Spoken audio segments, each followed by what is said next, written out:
नाज़रीन, हम ख़बर शामिल कंदासीं। पीपल्स पार्टी जी सीसी इजलास जी अंदरूनी कहानी साम्हूं अची वई आहे। सदर आसिफ अली ज़रदारी वफ़ाक़ी हुकूमत या नून लीग ख़िलाफ़ को बि फ़ैसिलो करण जे हक़ में न हो।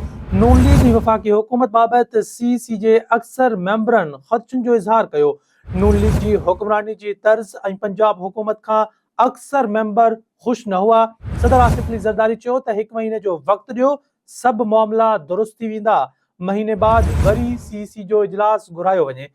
सदर मेंबरनि खे आगाही ॾिनी त वज़ीर आज़म शहबाज शरीफ़ ऐं नायब वज़ीर आज़म इसहाक़ डार मसइला हल करण जो वाइदो कयो आहे।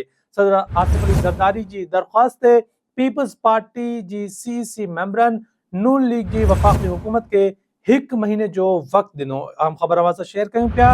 पीपल्स पार्टी जी सीसी जे इजलास जी अंदरूनी कहानी अवां सां शेयर पिया कयूं त सदर आसिफ अली ज़रदारी वफ़ाक़ी हुकूमत या नून लीग जे ख़िलाफ़ को बि फ़ैसिलो करण जे हक़ में न हो। नून लीग ऐं वफ़ाक़ी हुकूमत बाबति सीसी जे अक्सर मेंबरनि ख़दशनि जो इज़हार कयो। नून लीग जी तर्ज़ हुक्मरानी ऐं पंजाब हुकूमत खां अक्सर मेंबर ख़ुशि न हुआ। सदर आसिफ अली ज़रदारी चयो त 1 महीने जो वक़्तु ॾियो, सभु मामला दुरुस्त थी वेंदा। महीने बाद वरी सीसी जो इजलास घुरायो वञे।